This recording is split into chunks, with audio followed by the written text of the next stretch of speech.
And also the British and French foreign ministers said this morning that Putin was dragging his feet. Do you agree with that? Maybe. I mean, he might be. We don't know yet. We're going to find out fairly soon. I mean, look, here's what the president wanted to do. He wants to end this war, and he wanted to test it very early in his administration. Is it possible to end this war on terms that are acceptable, obviously, to both sides? Because you can't end a war unless both sides agree. And that's what we're in the process of finding out. We will know soon enough, in a matter of weeks, not months, whether Russia is serious about peace or not. I hope they are. It would be good for the world if that war ended. But obviously we have to test that proposition. So we're working through that process. We had a visitor, Mr. Kirill was here this week. Had a chance to sit down with him. He met with others. He'll take some messages back, and the message is the United States needs to know whether you're serious or not about peace. Ultimately, Putin will have to make that decision. The Russian Federation will have to make that decision. I think the Ukrainians have shown a willingness to enter, for example, into a complete ceasefire to create space for negotiation.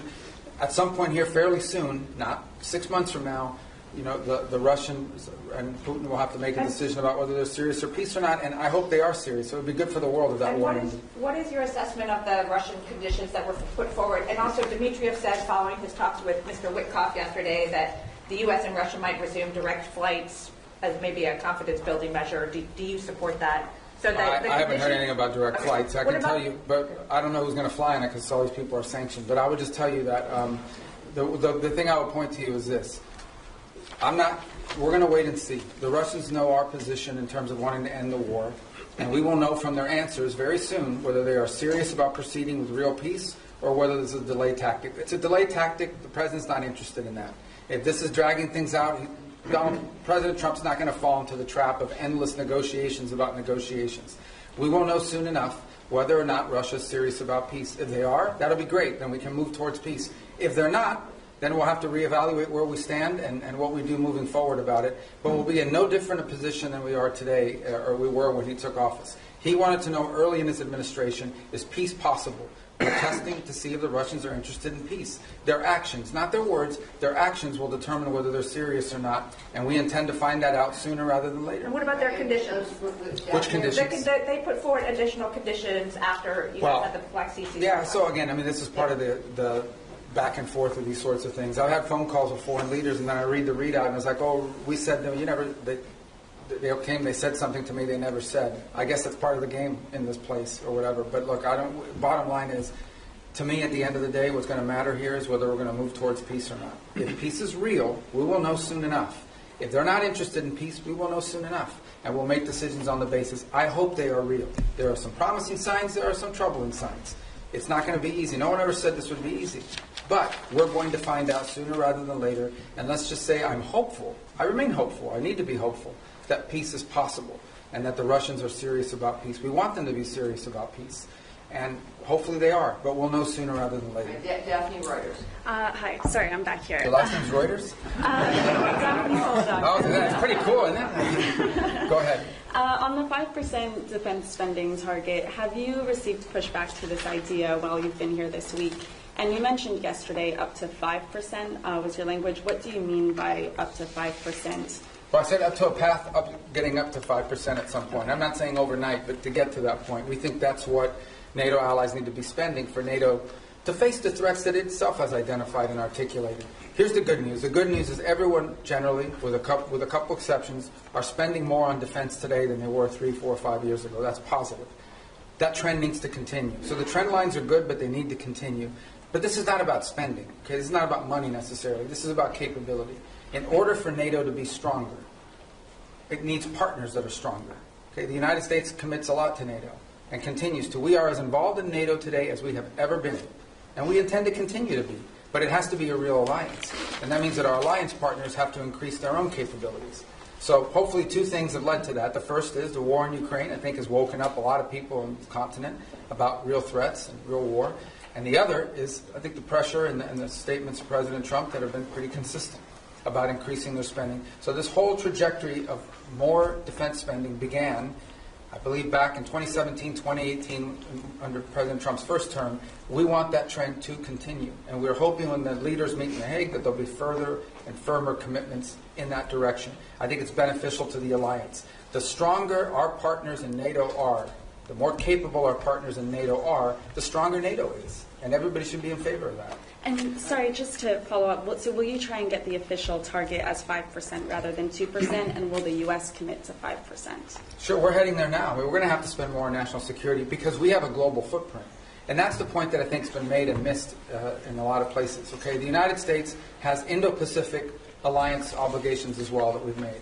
We are currently involved in opening up the Red Sea so that global shipping for everyone, including our European partners, can become possible again. We're engaged in counter-drug and counter-gang interdictions in the Western Hemisphere. There's obviously all sorts of issues going on in different parts of the world, including we're concerned about a resurgence of terrorist cells, whether it's in Africa or in the Middle East. So the U.S. has these global obligations, and we have China that's undergoing the largest, most expansive peacetime military expansion in history. So we need to confront all of these things, and we're engaged in all of those things. So we're going to have to increase defense spending in our country. I think our commitment to NATO isn't just 3-something% spending of GDP. It's sustained over an extraordinary period of time, and that continues. So, look, I think our partners know they need to do more. They've all indicated they want to do more. They've begun to do more, and that trend needs to continue. Mr. Secretary, you mentioned that you met with Kirill Dmitriev as well. In order to stop them from dragging their feet and dragging this on, is there anything that you said, perhaps not threats, but is there anything that you said you wanted to see concretely from the Russian side in order to peace?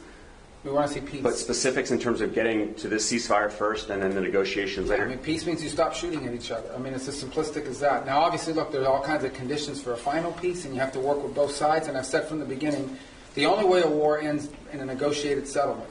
If it's not an unconditional surrender, then it is both sides make concessions.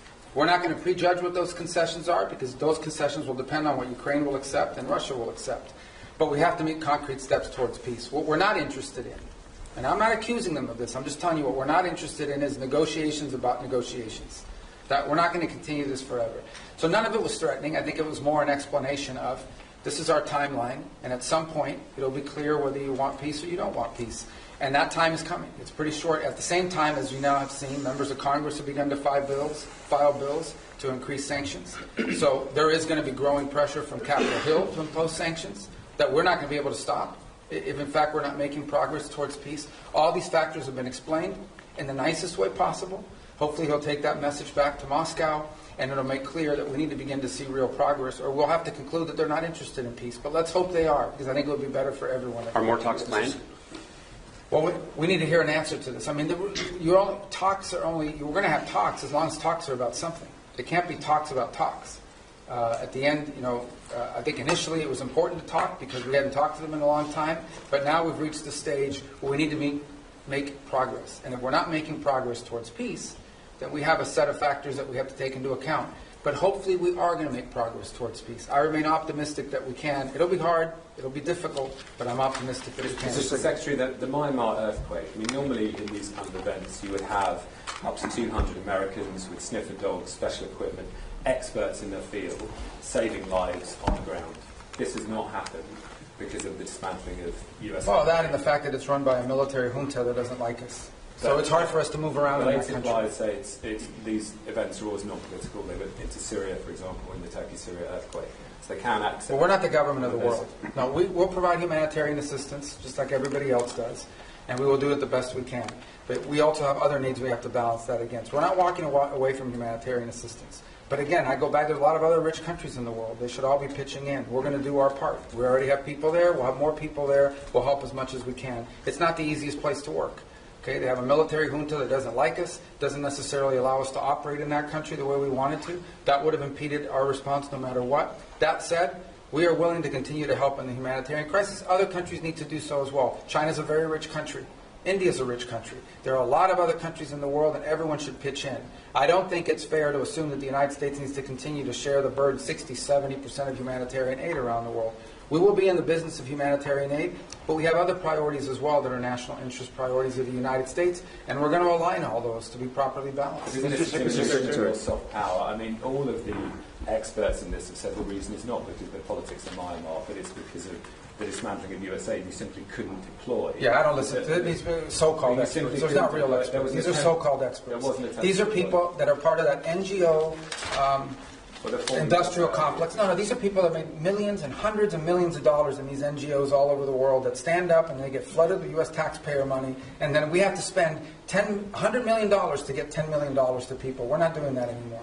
Okay, we have stopped. We are no longer going to spend $100 million to get $10 million to recipients. We're not going to fund these global NGOs all over the world that are living off of this. We're not doing it. We are prepared to help and work with governments and appropriate NGOs on the ground that are delivering assistance. We will be there and we will be helpful. There are a lot of other rich countries. They should also pitch in and help. And some of them are and some of them are not. But we are going to do our part. We're going to continue to do our part. But it's going to be balanced with all of the other interests we have as a country. We are not a nation. We are the richest country in the world, but our resources are not unlimited. They are not unlimited. And we have a massive national debt, and we have many other priorities as well, and it's time to recalibrate all of that. So we'll be there, we'll be helpful as much as we can. We've got other things we have to take care of as well, but we care deeply about what's happened there. So we should have a more cooperative government. Mr. Secretary, the Middle East was part of your discussion here in NATO, especially that did you find support from members toward your policy, our airstrikes and Houthis, and your maximum pressure policy toward Iran? Yeah, I mean, on the Houthis, everybody wants to get their ships through the Red Sea. We're the only ones doing anything about it, but everyone wants to, get their ships through there. As I said, we've done the world a great favor by taking on this band of criminals who have, unfortunately, sophisticated weaponry that they can use to, they attacked, 150, 160 merchant vessels. 174 times they've attacked the United States Navy. So I think the world should be grateful to the United States for being involved in this and doing this. Everyone thanks us for it. I understand these nations have limited capabilities despite being very rich countries. Nobody else can project power there and do this. But that said, we think that mission is going to bear fruit, and it's necessary. We can't have a band of criminals controlling that. In the case of Iran, I don't know of any country in the world that's excited about Iran ever having a nuclear weapons capability. Some are more forceful about it than others. We've had talks about that. As you know, the president would like to figure out what's going to happen there. But he's also made it clear that there's not going to be a nuclear-armed Iran. That's not going to happen under his watch. Mr. Secretary, what's your message to foreign citizens who may be afraid to come to the United States because they're concerned about potentially being detained over some minor administrative error, because they might have something on their phone like criticism of the president or of the Israel-Gaza conflict, and they don't want to come into the United States now? No, first of all, those people that have their phones looked at and so forth, and I'll refer you to CBP to go through their processes. But generally, it's people that have been flagged coming in for a reason. I would say that if you're not coming to the United States to join a Hamas protest or to come here and tell us about how right Hamas is, or to tell us about, stir up conflict on our campuses and create riots in our street and vandalize our universities, then you have nothing to worry about. But thousands and thousands of people come into the U.S. every single day to conduct business, to travel, to do all sorts, to visit relatives. It happens every day. It's very commonplace, and nobody has a problem. I mean, if you're coming here to create problems, you're probably going to have a problem, and I think that's a good thing. If you're coming here to create problems, not here in the United States, you're probably going to have a problem. Yeah, we're not going to continue to be stupid enough to let people into our country who are coming here to tear things up. Not going to happen. Mr. Secretary, have the Russians done anything concrete to make you encouraged that they are truly interested in peace? And when you talk about timeline, I know you're not going to give a specific timeline, but are you talking weeks? Or are you talking months? I think we're talking weeks, probably. Yeah. I mean, there's a lot that has to happen here in the next few weeks in order for this to be real. In terms of concrete, they've agreed to certain things. I mean, I think there are things they're not striking now that they were before. Obviously, both sides claim that the ceasefire is being violated, as typical of ceasefires like this. But that said, not concrete in terms of are we closer to peace? We're closer to peace simply because we're talking to both sides, but we're not closer to peace because we have a deal on our hands to end this conflict. But we're going to know soon enough. That's my point I make everybody. People come, oh, well, Putin, you can't trust him. It's not about trusting Putin. It's not about trusting anybody. This is about actions. If you're interested in peace, you stop fighting. And you lay out the conditions by which you're willing to end a war. And they have to be reasonable conditions, right? Not crazy stuff. If you're interested in peace, that's what you do. If you're not interested in peace, then you sort of drag it out and you come up with excuses and you pull, and we know that, and we're not going to get pulled into that.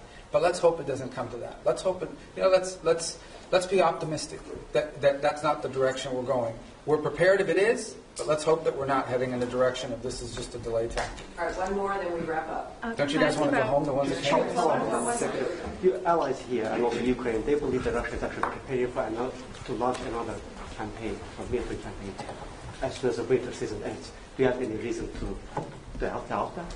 That they're going to do what, I'm sorry? The Russians they are preparing to start another military campaign. Well, then we'll know they're not interested in peace. And at this very moment, they're targeting energy sites. Can I get a reaction to They're that? targeting what, I'm sorry? Energy sites in Ukraine.